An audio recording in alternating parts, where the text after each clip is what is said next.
Hey there, in today's video I'd like to talk about some of the worst mistakes you can make when selling your home. Now some of these may seem obvious, but trust me, many sellers tend to overlook them. So let's dive right in.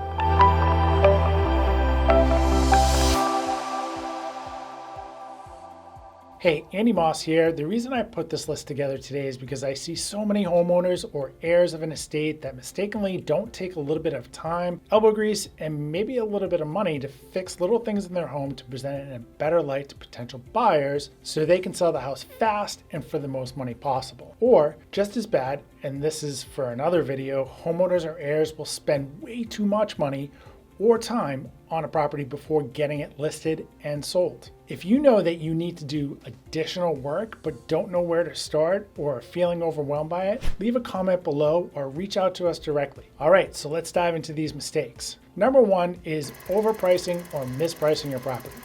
Now, this is a biggie and may sound obvious, but setting your asking price too high can be a major turnoff for potential buyers. It's crucial to stay competitive and realistic by considering market conditions and comparable sales in your area. Remember, overpricing can lead to longer days on market and missed opportunities. At the end of this video, I'm going to share with you what most realtors do wrong and could potentially be causing you to miss up to 50% or more of potential buyers for your home. Number two is neglecting home repairs and updates. A well-maintained home is a magnet for buyers and can fetch a higher price. Neglecting essential repairs and updates, on the other hand, can quickly turn off potential buyers and lead to lower offers or negotiations during the inspection period. So take the time to invest in minor improvements and staging to make your property much more appealing. Number three is ignoring curb appeal.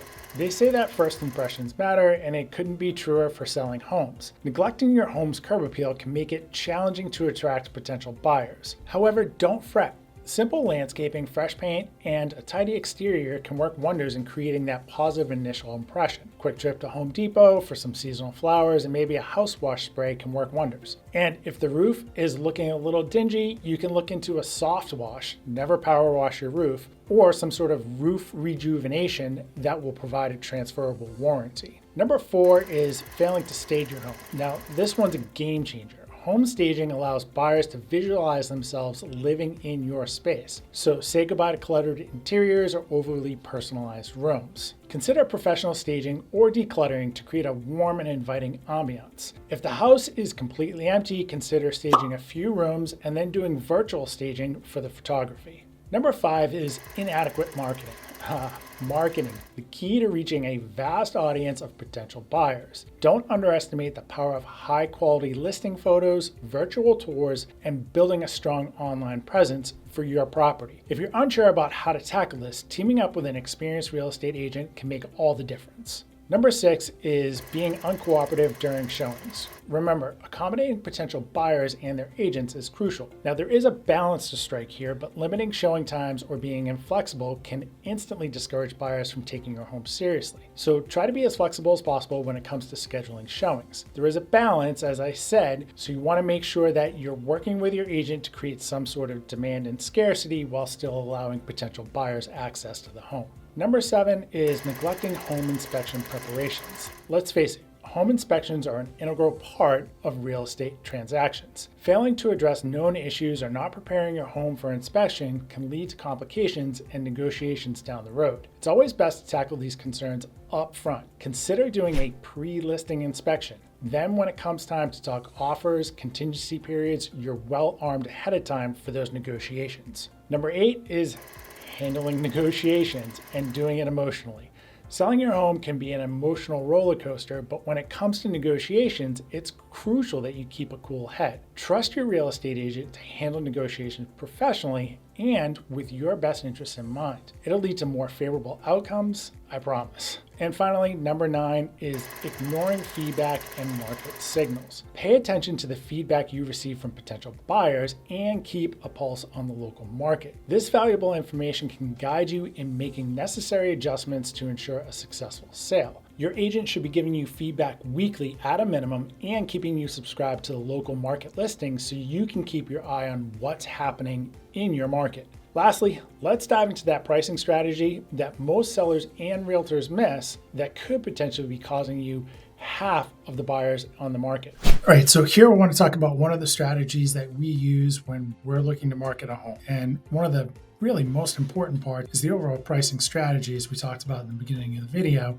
That part of the strategy comes down into what we call price bracketing. Here we have on the screen here, we have Zillow. Obviously, this is used by probably more than half of the home searchers. Zillow, Realtor.com, Trulia, all of these sites are pretty similar in how they're going to showcase homes. One of the things I want to take a look at is I've already tapered down some of the homes here. And I did a search for Boston, which when I do a big search, it goes out everywhere from 35 million to, in the hundreds of thousands. And there's over 1,000 homes. So we want to kind of taper that down a little bit. But typically what's going to happen is when you have a buyer, they've been pre-approved for a certain amount. And once they get that pre-approval, they're going to be searching within these price brackets. And the real estate portals like Zillow and Trulia and Realtor.com, that's how they're going to allow you to search. Let's say I have a pre-approval letter for $875,000. And I'm putting in here, looking for properties that are $800,000 to $900,000, knowing that 800 is sort of easy and 900 is my stretch. And as you'll see in here, you have these price brackets getting up to $1 million. We're at $50,000. And then once we get over $1 million, we're at a $250,000 bracket. As you get into other areas of the country where homes might be $150,000, $200,000, you can actually search in $25,000 brackets. So this actually is a little bit different here and in some of the major metro markets. But I want to use this one as an example because we see this a lot. And if you watching this and now looking at it, all of these things will start to come up. You'll start to notice this a lot more. And I actually have two examples side by side here. So here we've got two homes in Boston, both listed for similar prices. They're actually $1 off, right? We have one here in West Roxbury that is listed at $900,000, and then another one at $899,999. Again, we're selling homes. We're not selling toothpaste or toiletries at Walmart or on Amazon. So the psychological advantage of listing something at $1 less than $900,000 doesn't, people are too sophisticated for that. They're going to see way past that. That's not really the important part here. The important part here is that if I'm looking to list my house for $900,000 or $899,900, $999, whatever it is, I'm not looking for an $800,000 buyer. I'm looking for a $900,000+ buyer. The advantage to putting it on at $899,999 is very minimal, and it actually can play against you. If you look at all of these houses here that are, I've got one here at $900,000, and again, $899,999, $899,900, $899,000. $899,000, $899,000, all of these homes. And what happens to these homes when I change my price bracket and I go now from $900,000 to $1 million?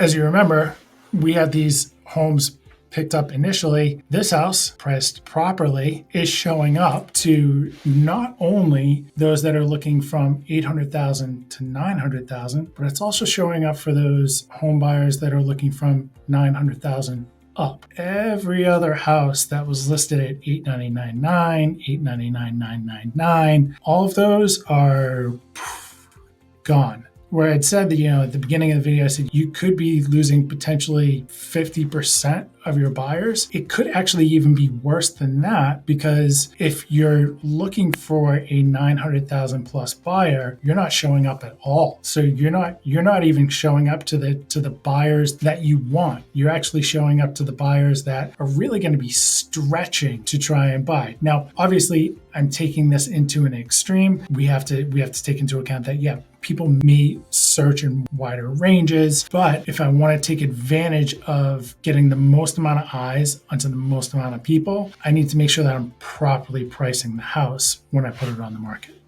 And that wraps up our video today, folks. I hope you found these tips helpful when it comes to selling your home.